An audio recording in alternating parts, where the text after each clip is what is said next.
greetings to you and all your viewers out there. Great, we're glad to have you. Thank you. All right, just on the 25th of May, it is a day that is very, very, important to Africa, as it is a Africa Liberation Day. And you, as a Pan-African, campaigner, let me just quickly get your thought on what the significance of Africa Liberation Day is. We can begin from there. In 1963, when Kwame Nkrumah and some of the pioneers of the African movement, the Pan-African movement, instituted this day, it was not meant to be an individual celebration, but rather a meeting place of African governments to begin a conversation towards a single African country. Looking in the backdrop of the American 52 states to form the United States of America, forward-thinking, the European Union, which combines all the countries in Europe to make the euro-dollar, and the Chinese space and the Indian space, it looks like Africans, we are lagging behind in terms of finding the power of unity. And our forefathers almost got the program started. The crisis was between Julius Nyerere and Kambarage Nyerere and Kwame Nkrumah. Kwame Nkrumah was saying, let's start the process like right now. Let's start moving towards single army, single currency, single, industrialization. And Nyerere then came around and says, no, we cannot do it immediately. Let's do it progressively. And unfortunately, for the past 62 years, we've been doing it progressively and going nowhere. So the 25th of May was actually meant to be our first Independence Day as Africans, so to speak. And we lost some traction because while we were planning that, the wars kept on raging. The same whites that were in Ghana, when Ghana got independence, some of them ran down, further down into Kenya and etc. Then the Mau Mau Wars started. Then Tanzania was also in trouble. Chama Chama Pinduza, Zambia, and it looks like the independence was coming further down. In Zimbabwe, Chimurenga, Mkondo Esizo in South Africa. Now South Africa being one of the last countries to receive liberation, of course, not forgetting Congo, Eritrea, and Somalia, who are still struggling in the trenches. But each country came around with its own pontification of the colonial borders that were there. And our presidents lost the plot because they went to war to liberate the country from the white people and return the country back to its rightful owners, who are the indigenous leaders. But unfortunately, from coming from war, all our pioneer leaders, be it Julius Nyerere, be it Kenneth Kaunda, be it Robert Mugabe, be it Mandela, they sat in the chairs of the indigenous leaders and tried to play a girlfriend to a democratic neo-colonial system. At the end of the day, our own leaders became managers of the same colonial system that was disenfranchising us. An African can't carry diamonds, he can't carry gold, he can't own this, he can't own this, it's in the constitution. But who wrote the constitution? It's the same colonial people. So our present political leaders, unless and until they begin to have a serious conversation around the transformation of this democratic constitutionalization, we will still find ourselves that we now have new managers of the colonial project who are our own leaders. So Africa Day for me would rather mean to self-determination. How do we gain ourselves and win ourselves off the breast of colonial ideologies and in all its fraternities, be it economics, be it politics, and etc.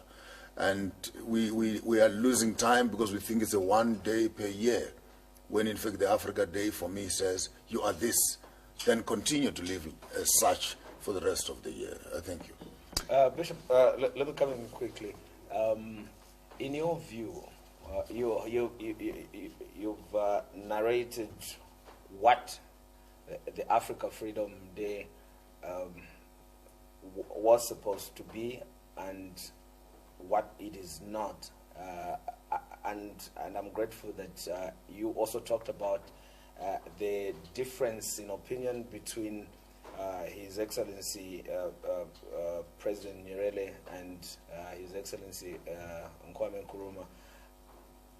What do you think then is the greatest challenge that faces Africa, and realizing this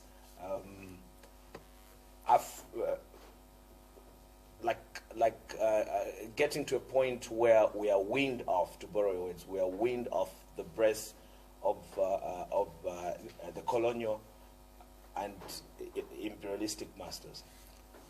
It's an octopus. Colonialism is an octopus. And if you have an opportunity, I will recommend that you find one of the books that I submitted entitled African Questions and African Solutions. And in that book, I try to look at the 7 heads of the octopus and how the liberation you're talking about is not going just to happen from by cutting off one of the heads. You think that you have killed the octopus. The other 6 are still functioning. And you cannot never be in the constant business of clearing up cobwebs in a house and you don't know where the spider is. You may end up doing lots of work which is unfruitful. So you may want to start considering, how do we liberate ourselves on the governance level? Now this speaks of constitutionalization, this speaks of meritocracy, this will speak of democracy, this will speak of indigenous governance system, monarchies and etc. And look at models around the world. Are all progressive countries democratic? The answer is a big fat no. When did you last hear of the elections in Britain and etc.? When did you last hear elections in UAE? When did you hear of elections in China and etc.? And some of these countries that are actually very far from what we might want to term as democracy. They have found their own way of governing themselves. So you may want to start considering the governance head, how do we run on that end, and liberate ourselves. Next to that will be the business model and the commercial business.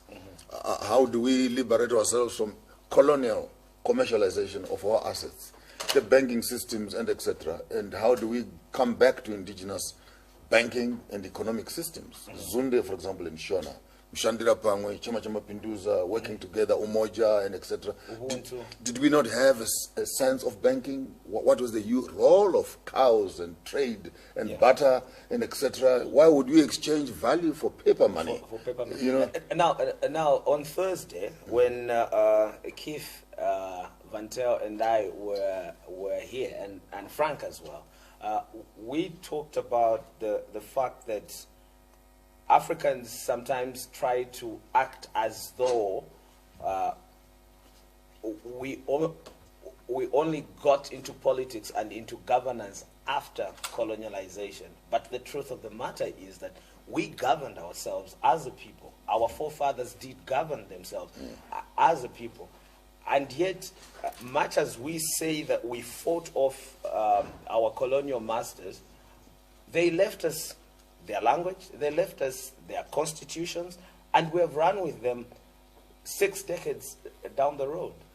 How do you redress that, especially now that you have an opportunity to address generations such as ours, the ones that are supposed to take over?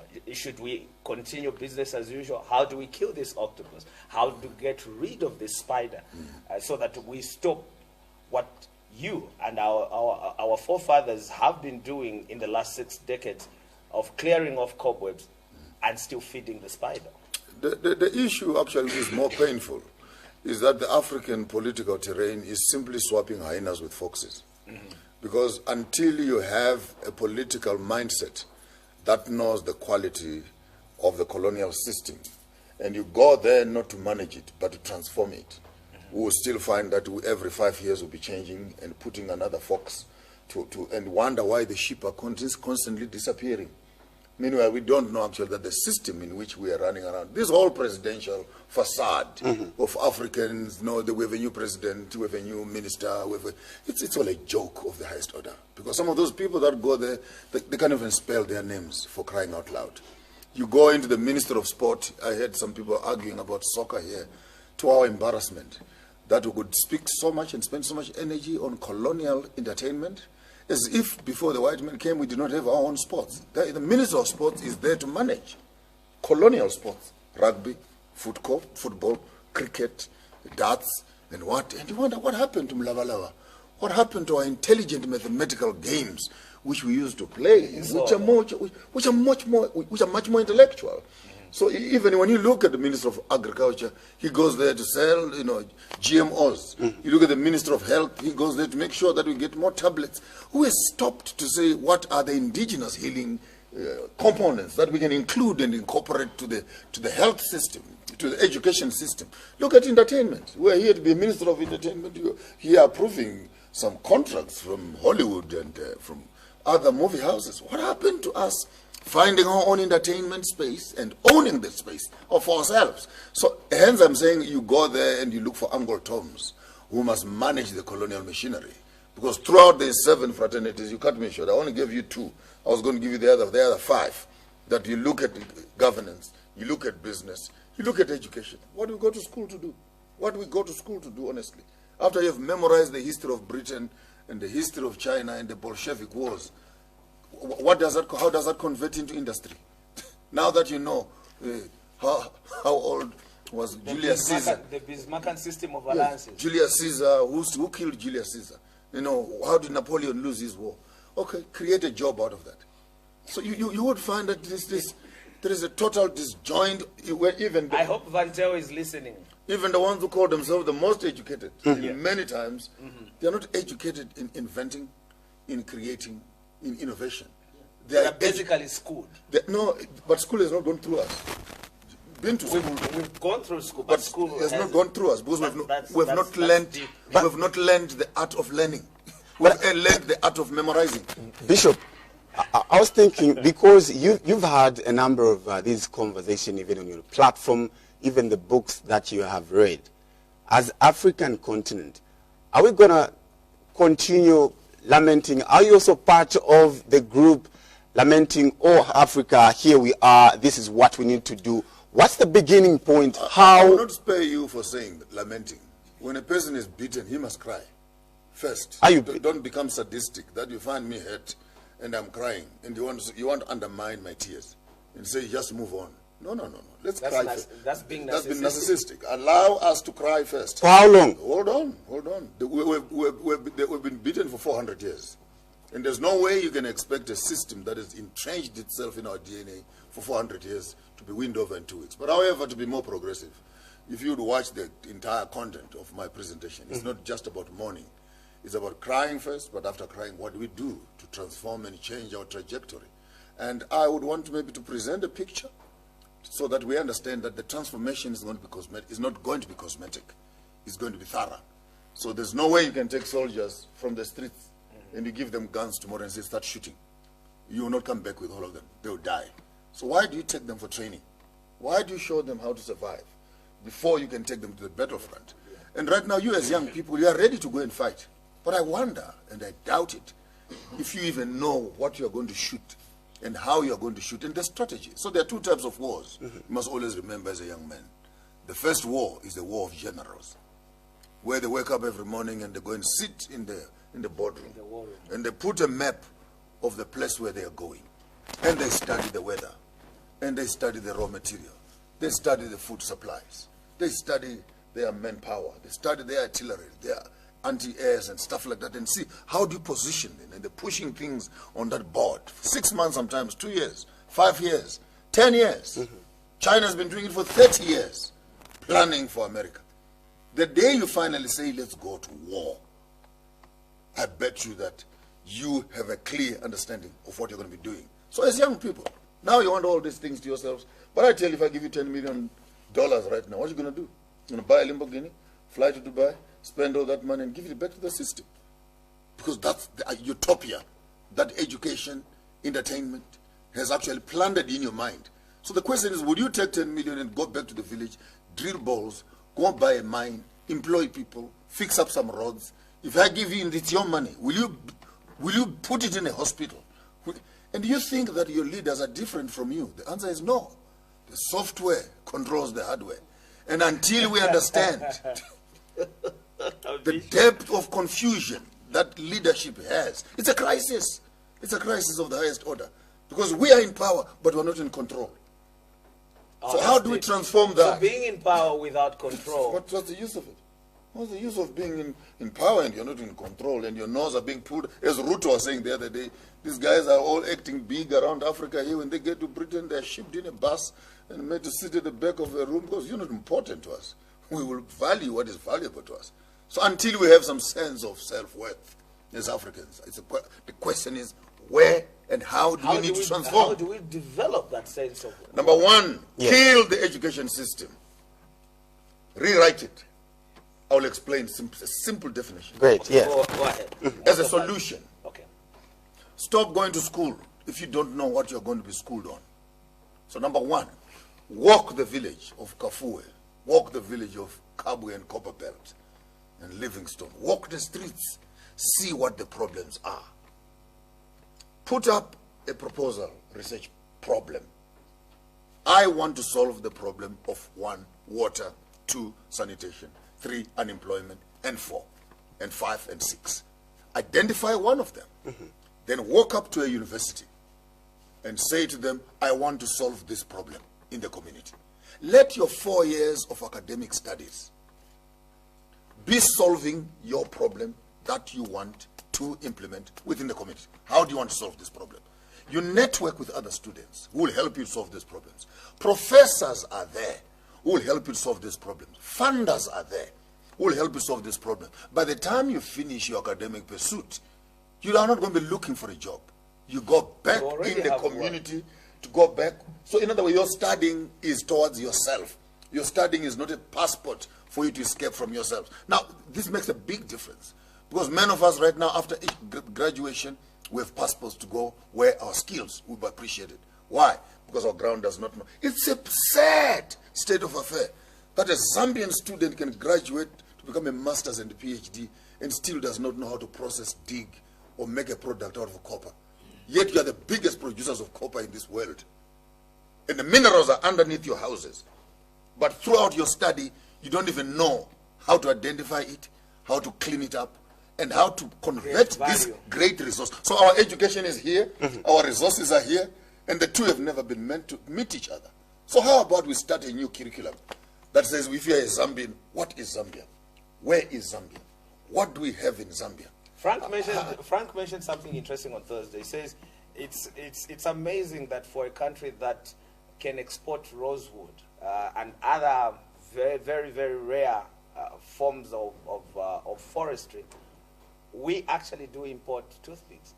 Yeah, I mean, it can get worse than that. So the question is, what are you sitting in class to do? To export your skills to Britain? And then you talk about brain drain. Because there are 3 phases you need to understand also. Phase number 1 is what we call primary industries. Phase number 2, I'll use a very lateral method of explaining here. Phase number 2 are secondary economies. Phase number 3 are what we call tertiary economies. So let's start nicely. Primary economies are those that are simply producing raw materials, strictly, whether it is copper, it is coal, it is rosewood, it is whatever, it is mineral, it is coltan right here. Just dig more, bring us more stuff. Then the secondary industries remove the impurities of these minerals. Platinum, for example, the one Zimbabwe is losing right now, has 18 other minerals that are in it. The people from outside are only buying raw material, platinum, and they're only paying for the stones, raw as they are. When they take these stones into their secondary industries, they separate gold, they separate uraniums, they separate 18 other minerals within one mineral, but they only paid for the raw. And the rest is never coming home, is disappearing. So the secondary industries, they begin to separate these minerals and make them into solid. Now iron is iron, copper is copper, and etc., and cobalt is cobalt. And then the tertiary industries harvest from the secondary industries to make products. Here we are. This is where China is, where Africa is still struggling with primary industries. Dig more, cut more trees, harvest more, plant more. But the secondary guys are doing less. You don't need to dig as more, but process as more. But the final guy who is going to be selling the final product is making much more money than all of us. So we need as Africans now to say, how do we filter down the tertiary industries into the secondary industries and possibly be able to move also the secondary industries into the primary industries? By the end of the day, Zambia should stop exporting copper. All right. But final products. Bishop, before the other boy comes in, My question to you is how Africa, there's been a realization, Africa is endowed with so much wealth. The Democratic Republic of Congo, you've mentioned even the country, Zambia, where we are right now. But how is this continent going to coexist with other, other continents across the globe? Do you also believe in coexistence, Africa, living globalization, the global village, living, in tandem with other continents? Very interesting question. The question is, how do you live with a person that is abusing you? You're asking me, how do we share a room with a rapist? How do you share a room with your abuser? They need to be put in a space where they can be managed, because their behavior has not changed for 400 years. And we'll be fools in our generation to think that our coexistence with the Europeans and the Americans will be on equal footing. Because one, their appetite for raw materials, their appetite for our cultural diversion and perversion, rather, and their appetite for control and colonization will not change because they're in the room. So you want to ask me a question, how are we going to coexist? If coexistence must happen, then there must be mutual understanding and mutual respect of cultures. Africans have never gone to America and asked them to circumcise or get into polygamy. We've never gone there and asked them to play drums when their loved ones are dead. We've never imposed our culture on the Europeans and the Americans. The question is, why must they be coming to us and imposing their culture and coexisting with a man who's got an atomic bomb, coexisting with a man who's got ICC only to judge and rule you and not judge himself? Coexistence? Coexistence? All right. One of the boys, Peter, joins us. Peter, good morning.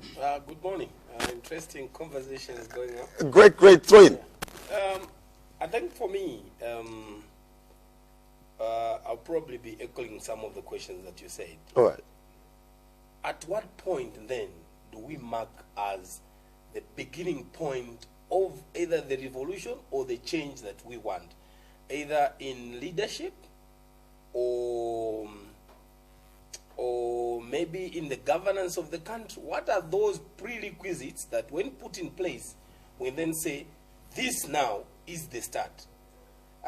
Because some of the challenges I've had at a personal level when I look at my country is that they will come up with all these national development plans.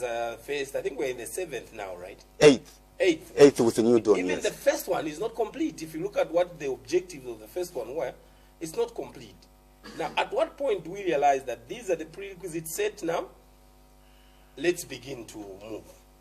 You're asking a scientific question to a social dynamic environment that is multifaceted in a matrix of things that influence the very question that you're asking.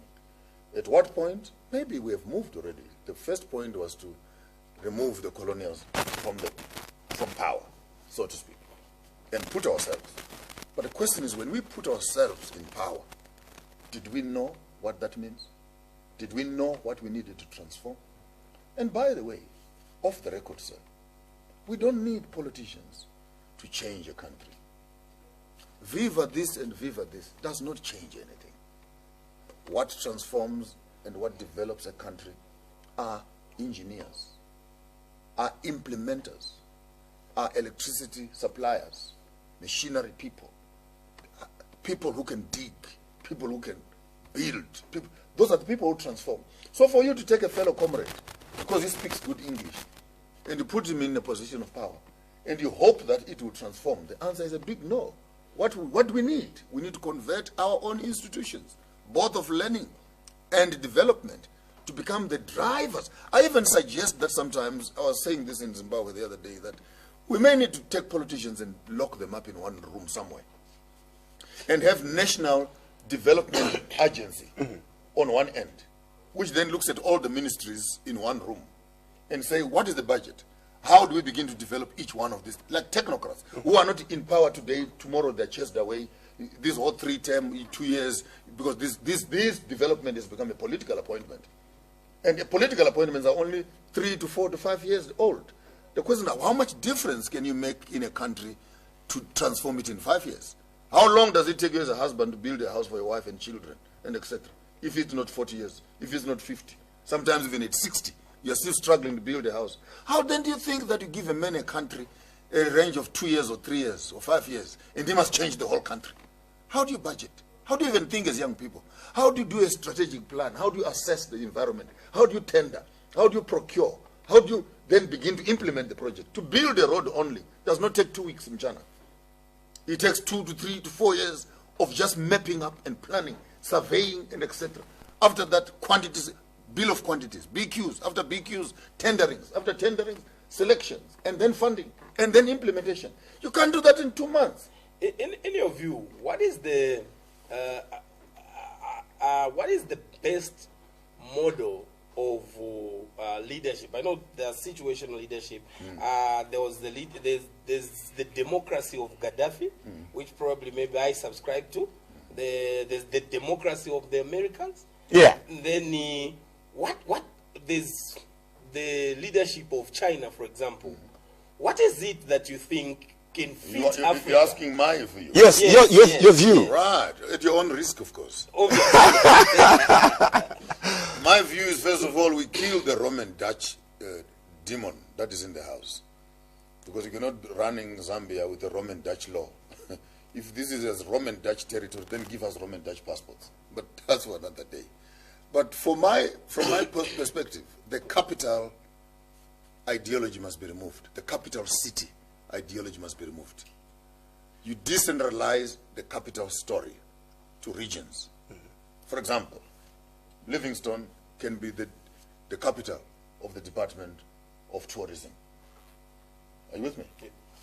The Copper Belt can be the capital of mining and etc. Further up north, capital of agriculture.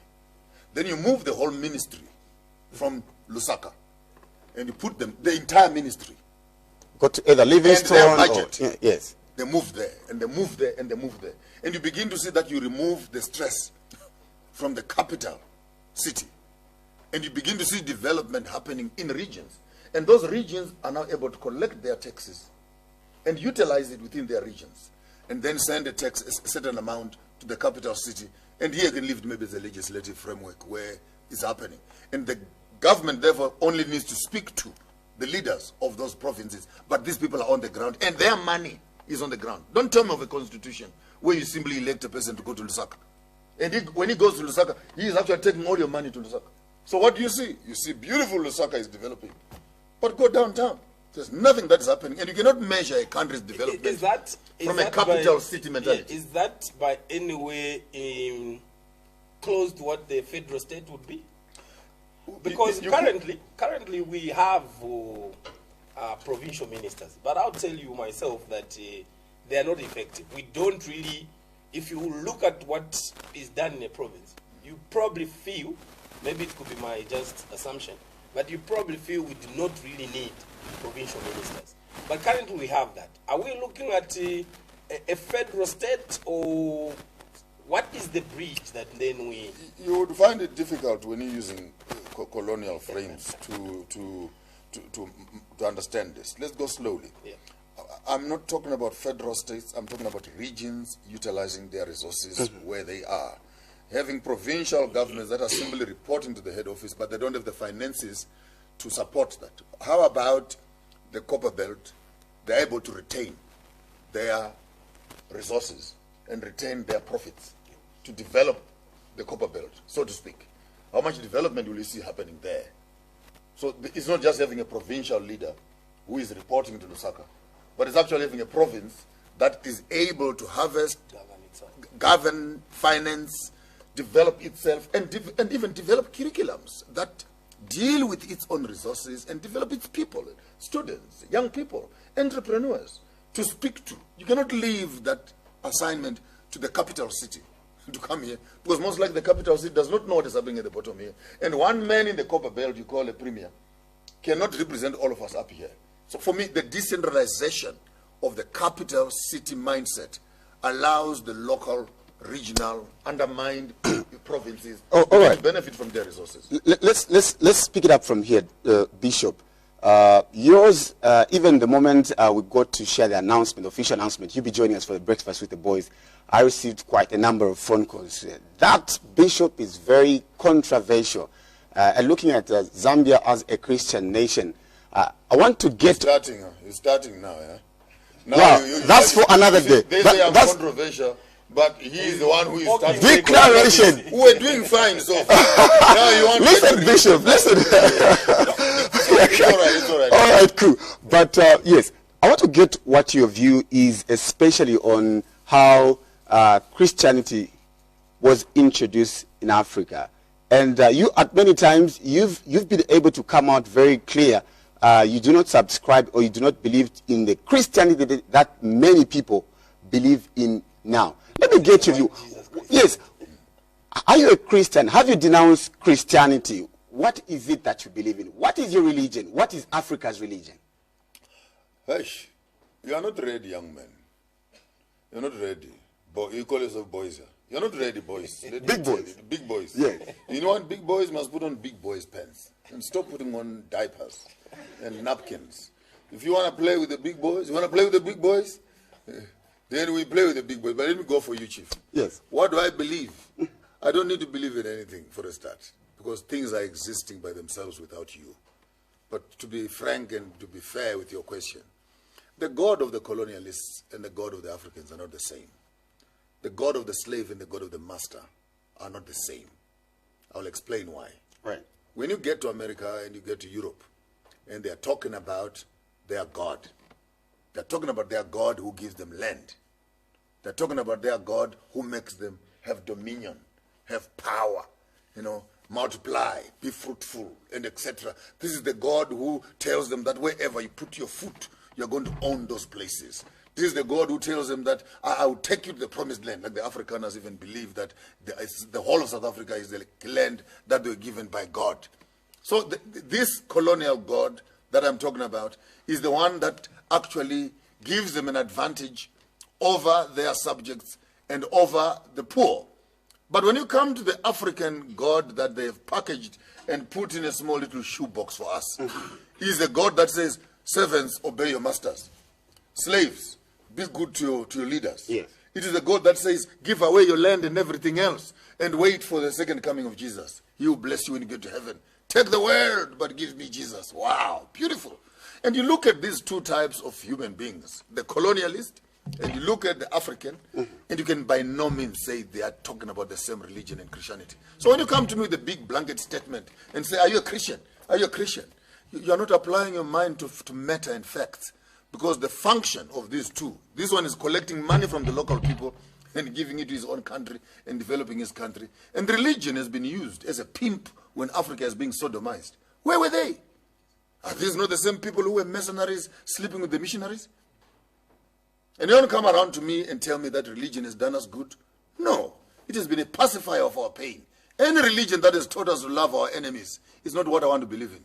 Because the God I believe in is a God of war. He says, let's go to fight and take our land back. And he would go with his people to war to claim what rightfully belongs to them. Not this one who tells us to say, give over everything that you have and I'll see you in the sweet by and by. Sweet by and by where? We are busy trying to get to heaven when the white people are on heaven already, on our own land. And whoever owns your land owns your blessings. And if you don't have land, Mchana, it's illegal to reproduce. A man must have 2 wives. That is the land and the one who gives him children.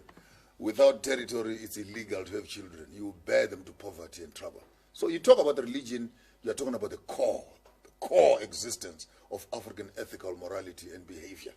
And why are we not killing the white people? Because the religion says so. If it was in the past, a man who kills your mother and your father, you kill him also. But religion comes and says, if a man claps you one cheek, give the other cheek. If it steals your jacket, give him the waistcoat also. And then here we are, trying to look Christian. But the question is, are the Europeans Christians? Are they? Are they Christians? Are they? I'm asking you. They are not Christians. They are devils of the highest order. A bunch of evil people. 400 years they've been here. What have they done? The Chinese are here for only a few days. We're beginning to see some few things also starting to pop up that make us look like human beings. A few buildings, a few railway lines, a few airports, a few, we're beginning to see some form of development. When the white man was here, you talk to me. When the white man was here for all these years, what did he do? Did he go to Europe? I've been to Europe. I lived there for To 5 go and years. see, live with devils? I've been to Europe. I've lived in Europe. To go and live with the devils? I've lived in Europe. You think globally and act locally. I benchmark my product on the international globe. I've lived in America, I've lived in Europe, and I've toured the world. I'm saying what I'm saying from a point of advantage and knowledge. All right. Quickly, before we get to possibly get to a little bit of a different conversation, Bishop, especially on the religion part and the Christian. But next time you ask me religious questions, I'll shoot you back and say, what do you believe? No, I'm asking you. I can tell you all I'm as saying well. next time. Next time. I spared you today. All right, Because I'll it always prepare. feels nice to shoot, But if you take the same gun and point it at you, you may find out. I'll prepare next time. But anyway, what should, just on this part, what do you think Africa should be able to embrace? I think from the conversation, the religion, Christianity, has done more harm than good. What is it that Africans will be able to believe in? For those who are already intoxicated with Christianity, then we might want to use what they already have and lead them to where they want to be. What am I saying? I'm saying because the amount of entrenchment. I mean, when you hear some of your old leaders like Chuguluba going on national broadcast and declaring to the whole world that Zambia is a Christian nation. Wow, it's a huge statement. Very huge. Because if the Muslims had been here, he would have been saying Zambia is an Islamic nation. If the Chinese had colonized you, you'd have been saying Zambia is a Buddhist nation. So you cannot measure your nationality based on your colonization. That's rather weak in terms of thinking. You were before they came. What would we rather do? We'd rather use what you already know and lead it what you don't know. That's my method. So if you take the Bible, for example, in the beginning God created the heavens and the earth. Beautiful. So I'm reading it as an African. Right. In the beginning God created my heaven and he created my earth. And he planted me here. And he has told me that I must have power, dominion over the birds of the air, the fish of the sea. And for me, this before you can even talk about the 10 commandments, this is the first commandment. And everything else that You must goes have on control and power. So read the text. Read that text. Not from the colonial interpretations. And you cannot wait for a white man to tell you what the Bible has. Because he does not even understand the culture of the same Bible. If your brother dies, go and sleep with his wife. And continue that generation. Since you're already told by a white man, you say, yuck, I can't do that. And the man goes to sleep with that woman, and then he pees outside, and the Bible says, and God killed him. And the nation that understands that culture are the owners of the text. And the white man does not know that culture. So stop reading the Bible with white glasses. Start reading the Bible. Take them off, young men. Start reading the Bible through the African way, and you will see that the culture that is taught in the text, the values that are taught in the text, the circumcisions, the paying of dowries, and the whole text, the rituals and etc., burnings of incenses and what. This is what Africans do.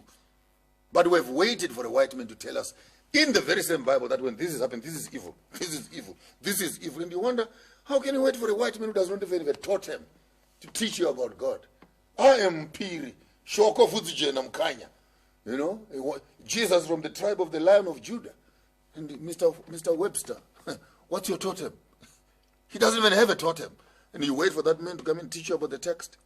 So put aside colonial interpretation and hermeneutics and begin to look at text and find the moral, ethical balance of the book.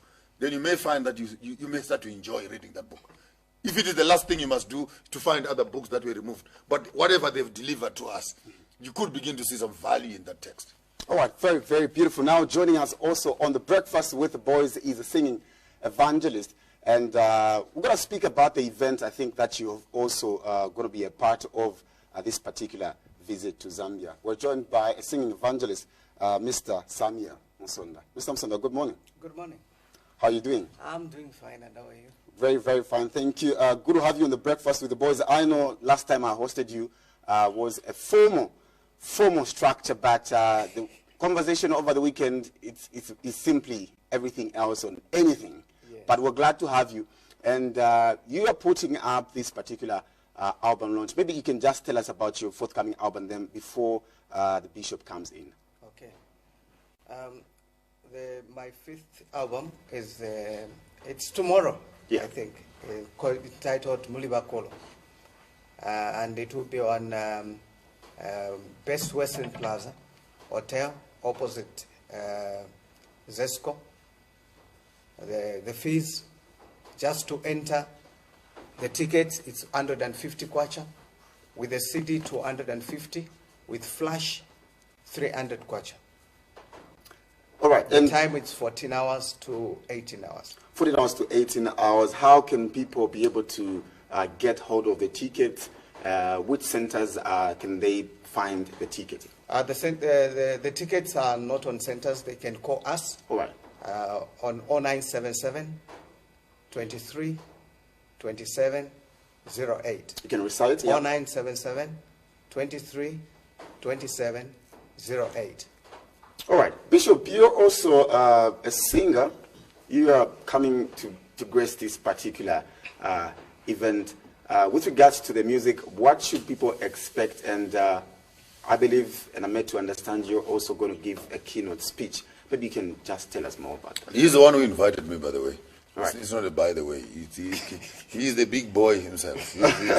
He's the one who flew me into the country to come and I've always been eager to support when it comes to musicians. Mm-hmm. And some of you might know, you could find out on the social media space. I worked with Joya Celebration for about 4 or 5 years. Yes. Some years ago when I was still young, of course, and playing some instruments there, playing the harmonica, a bit of singing. Yeah, and I play more than 10, 15 music instruments. So, but my appetite for Western instruments is dying as I'm beginning to enjoy some traditional instruments that includes the mbiras, the nyatitis, the koras, and the drums. And so tomorrow, maybe because it's a Christian space, we are grown-ups. We are grown-ups. Yeah. You can step down the energy and also be where others are. So we will do a bit of a religious outfit to meet the expected results. But if you find me in my own space, I would have been happy to invite the local indigenous musicians, the drummers, the dancers, and etc., and literally create what you might want to call a convocation, a libation of spiritual conversation. You know, and there's nothing we must be afraid of. If this is what the African spirit is made out of, why do we always constantly have to think that every time you play a drum, Jesus runs through the window and disappears? But when you play some organs, then the Holy Spirit seems to come back. So are we saying this colonial Holy Spirit only is evoked with Western instruments? When you play traditional instruments, demons come in and spirit goes? Maybe conversation for another day, but Absolutely. I don't think you're ready. That's what I was saying. Do you want to start this religion thing? Because Just because broadcasting time bound, we're ready for you. Okay. Believe me. Oh, let's do it. All right. Mr. Msonda, just a quick appeal to the people that may want to be a part of this event and what they should look forward to in your last remarks. My appeal is everyone to come and attend this concert. It will be different from other concerts. In the first place, for the students, we have a free lecture, which will be presenting. The bishop will be lecturing from 14 hours, I think, you have 1 hour free lecture. So it is your advantage for students to come and listen to the bishop for free lecture. Then after that, again, we go to another session, which will be the musical. Again, the bishop now will be no longer lecturing, will be now into music space. Right. So this is the memorable concert, one of the different. All right. Of course, we'll be live. We won't be singing with the backups. We'll be with the live band. All right, live music, and it will be very, very interesting. And Mr. Msonda, thank you so much for making an appearance on the Breakfast with the Boys. Thank you. Before you go, yes, the bishop, he has got some of them. Yes, I bought a few titles. Great. So the rest of them you can buy on Amazon, Take a Lot, and exclusive books and other spaces. But I brought this one, Women in the Kitchen, beautiful piece of work. We'll talk about it more tomorrow. Let's not waste your time on advertising. Shopping skills. Every young person in the country must have this. Before you get married, you are either a commodity on the shelf or you're the one pushing the trolley. You must think. It's a thinking tool. Among the boys, I'm the yes. only one who's not. You must actually try this one. And then, so you want to be the master? How do you run? I have that one. You have this one Yes. already. But I thought on behalf of the organization Farmers of Thought, you need to start All right, showing thank you off so some much. books here. All right, and great. I'll be able to donate these first 3 books to the station. Mufundisi, it's been a pleasure. Thank you so much for having joined us. Wonderful. All right, great. You top it up and fill it up nicely. Absolutely. All right, and that's been, like we said, it very, very explosive. We just take a very short break, as we'll be, taking a recap of what happened when the police surrounded, ECO earlier on this month, and of course a few more other conversations as the boys are getting back on set. Take a look.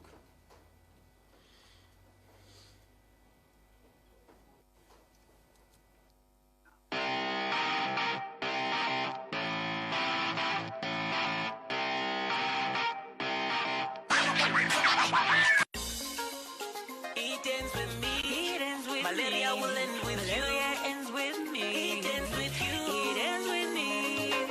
Neighbor, neighbor, neighbor. Ukazikona muneti neighbor. Malaria sisanka you a neighbor. So protect your family, my neighbor. Oh, wow. Get tested. Ulinaka fever, get tested. Ulinaka headache, get tested. Together we can end malaria. Every night, sleep under a treated mosquito net. Ngati bakupeza na malaria, mangwala bakupaza uzisiriza. Did you know, spraying your walls is the best. Osawala, mangwala ya malaria yali safe. Neighbor, neighbor, neighbor, ukazikona muneti neighbor. Malaria sisanka iwe neighbor, so protect your family, my neighbor. Neighbor, neighbor, neighbor, ukazikona muneti neighbor. Malaria sisanka iwe neighbor, so protect your family, my neighbor. Mukambera koka mpepo, mukambera koka mutu, osatayanta wivantu, pitani kuchipatala. Azima ya pakati, nabana ba under 5, nazi bambo zonse, konani mu mosquito neti. Musayo pe ma spray, musayo pe ma neti, izindi enjila, sochingiliza ututu. Neighbor, neighbor, neighbor, ukazikona muneti neighbor. Malaria sisanka iwe neighbor, so protect your family, my neighbor. It ends with me. It ends with malaria me. Will end with malaria you. Ends with me. It ends with you. It ends with me. This message is brought to you by the Ministry of Health with support from the Churches Health Association of Zambia. Malaria ends with me. Time to think about how you can grow your business in northern Luapula and part of Muchinga province. Kasama Radio is here to help you grow bigger and better. Advertise your products and services with Kasama Radio, as we have excellent services, wide network coverage, crystal clear transmission. For business advertisement, program sponsorship, call our marketing department on 0779 815445. 0779-815445 or 0977-664645, 0977-664645, or email us on kasamaradio@gmail.com, or better still, visit our website www.kasamafmradio.com or our Facebook page Kasama Radio Limited 87.7 FM. Kasama Radio Limited, your joy